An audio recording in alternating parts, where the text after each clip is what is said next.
Good morning. আমার একটা নতুন ভিডিওতে আপনাদের সবাইকে স্বাগত। আজকে হচ্ছে গিয়ে শনিবার, আর সকালবেলা কিন্তু কিট্টুর বাবা একটু বেরিয়েছে। কিট্টুকে নিয়ে সকাল থেকে আমি একাই রয়েছি। তো ওকে ফ্রেশ করানো, ওকে খাওয়ানো, তারপরে সকালে সমস্ত বাসি কাজকর্ম এগুলো আমাকে কিট্টুকে সাথে নিয়েই করতে হয়। ওর বাবা যেদিন বাড়িতে থাকে না, তো সেদিন ভীষণ অসুবিধা হয়ে যায়। তো ও থাকলে কিট্টুকে ধরে, আর সকালবেলা আমি সমস্ত কাজকর্মটা করে ফেলতে পারি। তো ওকে নিয়ে আমি কিভাবে আজকে সারাটা দিন কাটাবো সেটাই আপনাদের সঙ্গে শেয়ার করব। কি বলেন তো, একা হাতে বাচ্চা সামলিয়ে আবার সংসারের সমস্ত কাজ করাটা জানেনই তো, একটু টাফ হয়ে যায়। যারা করেন তারা অবশ্যই বুঝবেন। কিট্টুকে বললাম, কিট্টু শোনা, তুমি একটুখানি এখানে দাঁড়াও। তো সোফার ওপরে দাঁড় করাতেই দেখো এখানে ইনডোর প্ল্যান্টের মাটিগুলো টব থেকে নিয়ে ও মনের সুখে বেশ ঘাঁটছিল। আমিও আর ওকে বারণ করিনি, একটু ধুলোবালি যদি ঘাটে তাহলে নাকি শুনেছি বাচ্চা কাচ্চাদের ভালো হয়, ইমিউনিটি সিস্টেম বাড়ে। তো আমাদের বাড়িতে সেভাবে মাটি বলতে তো নেই, কারণ উঠোনটা সম্পূর্ণটাই আমাদের সিমেন্ট দিয়ে ঢালাই করা। তো এই টবের মাটিটা পেয়ে ও ঘাঁটতে শুরু করেছে, বেশ আমারও দেখে ভালো লাগছে। আমি আর ওকে বকা দিইনি। তো তারপরে ওর হাতটা ধুয়ে নিয়ে এখন চলে এসেছে রান্নাঘরে। ওকে কোলে করে নিয়েই আমি ভাতটা বসাচ্ছি, তার কারণ ওকে এক জায়গায় যে খেলনা দিয়ে বসিয়ে রাখবো, খেলা করবে আর আমি একটু কাজ করব, সেই সৌভাগ্য আমার নেই। তো ওকে মানে খেলনা দিয়ে বসিয়ে আমি দিয়েছিলাম, কিন্তু ওর সাথে সাথে যেই আমি বেরিয়ে এসেছি, আমার পেছন দিক দিয়ে ও মা মা করতে করতে বেরিয়ে এসেছে। তো তাই জন্য ওকে কোলে নিয়েই এখন ভাতটা বসাচ্ছি। চালটা ধুয়ে নিচ্ছি। আগে একটুখানি চালটা ধুয়ে আমি রেখে দিই অনেক সময় আবার সময় না থাকলে এমনিই দিয়ে দিই হাঁড়িতে। তো ওকে কিছুতেই আমি রাখতে পারি না। যদি এখানে রান্নাঘরেও ছেড়ে দিই যে সাথে সাথে এখানে থাকবে, কাজ করবে, সেটাও আমি করতে পারবো না। ওই যে জলের বালতি দেখছো, মানে নিচে যা আছে সব ধরে টানাটানি শুরু করে দেবে। তো সেই জন্য আর কি ওকে কোলে নিয়েই আমাকে ওই কাজটা করতে হলো। তো যেটা তোমাদেরকে বলছিলাম যে তোমাদের দাদাভাই আজকে বাড়ি থাকবে না, ও গেছিলো। কিন্তু আমি প্রথমে ভেবেছিলাম সকালবেলা ওর ফিরতে দেরি হবে, কিন্তু ও যেই কাজের জন্য গেছিলো সেই কাজটা ওর হয়নি। তো তারপরে বেলা এই 11টা নাগাদ ও বাড়িতে চলে এসেছিলো। দিয়ে আমি বললাম তাহলে একটুখানি আমাকে জল ভরে দাও তো। আর আমরা তো রৌদ্রের জল দিয়ে স্নান করি তিনজনাই, তো সেটাই ও আর কি দিচ্ছিল। আর গাছেও একটুখানি তার সাথে জল দিয়ে দিয়েছে। দেখো এখানে তারপরেও কিছু সবজি বাজার এনেছিল, গতকালের বাজার এগুলো। তো সেইগুলো আমি আর না তোলার সময় পাইনি, তো ভাবলাম যে আজকে তুলে নিই। শাকগুলো প্রথমে দেখে ভেবেছিলাম খাওয়া যাবে। আমার জানো তো এই ডাঁটা শাক বলো বা যে কোনো অন্য শাক বলো, খেতে ভীষণ ভালো লাগে। কিন্তু আজকে মনে হলো শাকটা আর খেতে পারবো না, কারণ শাকটার মধ্যে না পোকা ছিল পাতাগুলোতে। কুমড়োটা খুব ভালো এনেছে, দেখেই বোঝা যাচ্ছিলো। কুমড়ো দেখেই আমি বুঝতে পারি কোন কুমড়োটা ভালো হবে, কোন কুমড়োটা খারাপ হবে। তো যাই হোক, বাজারটা তো তুলেছি, কিছুটা এখনও রয়েছে। আর এখানে ভাত বসিয়ে দিয়েছিলাম, উচ্ছে সিদ্ধ, আলু সিদ্ধ আর একটা টমেটো সিদ্ধ। সকালবেলা বেশিরভাগ টাইম আমরা এই সিদ্ধগুলোই খেয়ে নিই। কোনো সময় মনে হলো তো একটা অমলেট করলাম, এই আর কি। তো যাই হোক, তারপরে আবার দুপুরবেলার রান্নাবান্নাও সেটারও জোগাড় করতে হবে। তো ভাতটা অলমোস্ট হয়ে গেছে আমার। এখান থেকে জানো তো, এখন আমি প্রত্যেকদিন আমার কিট্টু শোনার জন্য মানে যখন ভাতটা একদম হয়ে আসে তখন একটুখানি হালকা মার ভাত আমি তুলে রাখি, একটু আলু সিদ্ধ দিয়ে ওকে ঘি দিয়ে চটকে খাইয়ে দিই। এই যে মাছ এনেছিল, বললাম না কালকের বাজার সম্পূর্ণটাই, মাছটা ফ্রিজে রেখে দিয়েছিলাম। তো এখন ওখান থেকে বের করে ধুয়ে হলুদ লঙ্কার গুঁড়ো একটু সামান্য দিয়েছি আর নুন মাখিয়ে রেখে দিয়েছি। আর এর মধ্যে কিন্তু আমার কিট্টু সোনা ঘুমিয়ে পড়েছিল, তাই ওকে আবার রান্নাঘর থেকে বড় ঘরে আসলাম একটুখানি দেখতে যে উঠে পড়েছে কি না।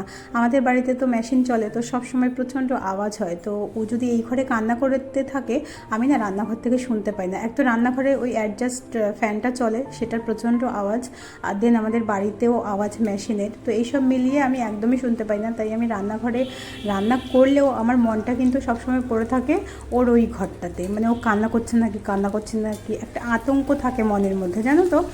তো যাই হোক, চলে এসেছি আবার ওকে একটু দেখে রান্নাঘরে। এখানে মাছ ভাজাটা বসিয়ে দিয়েছিলাম, দেখো কি সুন্দর লাল লাল করে একদম কড়া। তোমাদের দাদাভাই আবার মাছ খাওয়ার বিষয়টাতে একদম বাচ্চাদের মতো, মানে ওকে একদম কড়া করে মাছ ভেজে দিতে হবে।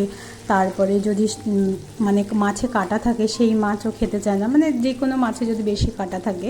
তারপরে তোমার ভোলা মাছ, কোকিলা মাছ এগুলো তেমন একটা পছন্দ করে না। তো খুব মানে বেছে গুছেও মাছ খায়। যাই হোক, বেশিরভাগ রুই আর কাতলাটাই আসে আমাদের বাড়িতে। আর রুই মাছটা রান্না করার জন্য আমি এখানে ডাঁটা আর আলু কেটে রেখে নিয়েছি, মশলা করব বলে সব কিছু গুছিয়ে নিয়েছি। আর এখানে আমার ছেলের জন্য মসুরির ডাল আর চাল অল্প কটা আমি ভিজিয়ে রেখে দিয়েছি। এই ডাল আর চালটা কিন্তু আমি প্রত্যেক দিনই নিই, আমার ছেলের খাবার করার প্রায় ঘন্টাখানেক আগে আমি ভিজিয়ে রাখি। তো চলো, মাছটা ভাজা হয়ে গেছে, এখন এই কড়াইটাতেই আলুটা ভেজে নেব সবার প্রথমে, দেন মশলা করব, তারপরে হচ্ছে ঝোলটা বসাবো।